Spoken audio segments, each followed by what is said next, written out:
For a long time, YouTube has been a place for creativity. YouTube today holds billions of users, and at least half of that want to become influencers. And back in the day, there were many ways of doing so. Challenge videos, talent shows, pranks. But one day, one very different category caught everyone's eye: daily vlogs. Since the late 2000s and early 2010s, vlogging has become a staple form of content creation that a lot of people enjoy watching.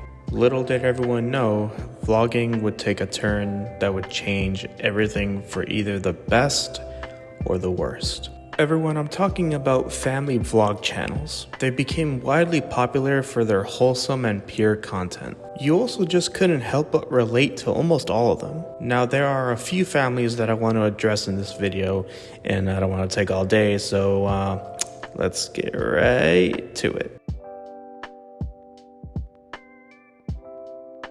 Starting way back in 2006 with a creator by the name of Shay Carl. He wouldn't upload his first video until August 17th, 2007. In the beginning, it was nothing special, just simple videos of him showing off his personality. Then after a while, the videos would contain his wife, fooling around doing what couples do. Then before you knew it, they had children, and then they became part of the vlogs. It's safe to say that the Shay Carl YouTube channel pretty much shaped the way that other family channels would be, and also their downfall. On February 12, 2017, a woman by the name of Aria Nina received a DM from Shay Carl, and the two over a period of months would develop a not so safe for work environment relationship. Now mind you, they haven't met in person, but that isn't to say that they didn't engage in online activities. Now all these secrets would be revealed by Aria on Drama Alert, simply because Shay was starting to get mean with Aria. And once everyone knew, the fans went wild. So after the news broke out, Shay put out an apology on his Twitter.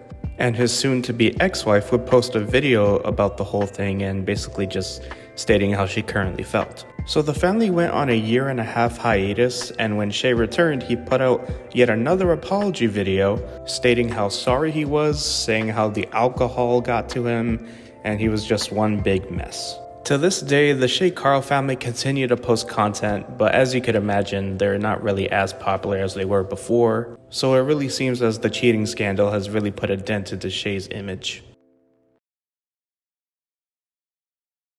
Probably the most controversial and hated family on this list.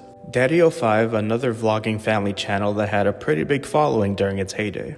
The channel created in August 13th, 2015 by Mike and Heather. They were a jokey and playful bunch and decided to revolve the channel around pranking, specifically pranking the kids. From the start, the pranks were pretty harmless, like Mike scaring his daughter with a hockey mask. But once the family reached the milestone of 100,000 subscribers, things started to change. The pranks started to get a lot more serious and competitive, like seeing which kid could get angry the fastest. Now, one of the kids, Emma, when it came to overwhelming pranks, she surprisingly didn't give that much of a reaction. Mike stated in a now deleted video, "The reason why we don't prank Emma is simple. She's unprankable. She doesn't give any big reactions." Now let's shift our focus to Cody. Cody would give off the biggest reactions when it came to him being pranked. But the big freakouts are for good reason. You see, Cody was diagnosed with oppositional defiant disorder, and the symptoms of this are easy loss of temper, frequently touchy, and quick to anger, just to name a few. Now Mike soon came to realize that the bigger the freakouts, the bigger views he would get. So this just became an on and on occurrence of Cody just freaking out, lashing out at everyone, and it shows in the videos. And with these big tantrums, it caught the eye of internet detectives, which is you guys. People on Reddit began to analyze the Daddy05 videos, and pretty much all agreed that these parents are just using their kids for fame. Now fast forward to their national interview on Good Morning America. Mike and Heather would apologize for the kind of parents they were being, admitting their parental decisions were awful, and have agreed to go to family therapy. As a result of all the controversies surrounding the Daddy05 YouTube channel, YouTube has terminated the channel indefinitely, and Mike and Heather would get a 5-year probation sentence for child neglect. The only reason why I know about these people is because I saw my little cousins watching them, so shout out to them. The Norris Nuts' first claim to fame was actually through their oldest daughter, Saber Norris, showing off her impressive surfing skills at just 13 years old. And this would actually catch the attention of Ellen DeGeneres, and she actually invited Saber to be on the show. And after all this exposure, it was only a matter of time for the world to be introduced to the whole family. For the most part, the family hasn't really found themselves in any sort of controversy or trouble. They were just a close family who enjoyed filming their lives. That is until I saw this video. Letting our kids turn 21.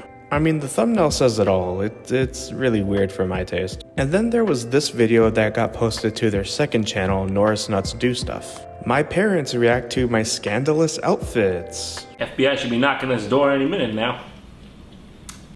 Chances are, if you like watching that, you're probably on the FBI's watch list. I mean, bro. What is this video? Approved by parents, by the way, so yeah, that makes it worse. And it was because of that video, everyone started to criticize the parents by actually letting her do this and upload it to the internet. Like, do they not know that pedos exist? They also pretty much remade the same video except with the grandma. I'm not even kidding.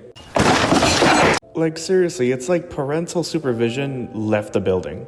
Now, Saber has since turned 18 years old as of January of this year, and honestly, I feel like it's just gonna get worse for her as more and more creeps are just gonna sexualize her. I just really think Saber's parents should really evaluate the situation for all her other underage siblings. We have arrived at our last entry, ladies and gentlemen, and it is the most recent depiction and example of why family channels should probably shut down entirely. The Ruby Frankie situation. A traditional Mormon family turned YouTube family vlog channel, gaining over 2.3 million subscribers, and everyone seems to love them. They all do at first. So once again, bringing back the internet detectives, that's you, they started to analyze the videos. And they started to notice that Ruby has a certain way when it comes to raising and punishing her children. It was revealed that when they misbehaved, Ruby would straight up just not feed them. Not feeding a child's body that needs to grow and needs nutrition. Wow. She would also go as far as taking away beds or just the entire bedroom entirely. So they basically have to sleep on the floor. Ruby's seriously trying to be like Mrs. Trunchbull from Matilda. Now, this abuse has been going on for quite a while, according to the oldest daughter. And what busted this case wide open is that one of the sons who escaped his locked bedroom, he went straight to the neighbor's house. And once the neighbors opened the door, they saw a clearly wounded and malnourished 12-year-old boy. And something that struck a nerve with me is that when the boy got to the home, he didn't ask for help, he asked for food. Like, I am just so glad that justice has caught up to Ruby Frankie. Now, as of right now, the case is still ongoing, so if there is any updates, I will speak about it in a separate video. And that's all I wrote, everyone. Thank you so much for watching the video. Leave a like if you liked it. Comment down below on what you guys think of all these families mentioned in this video. And I will catch you in the next one. Have a good one.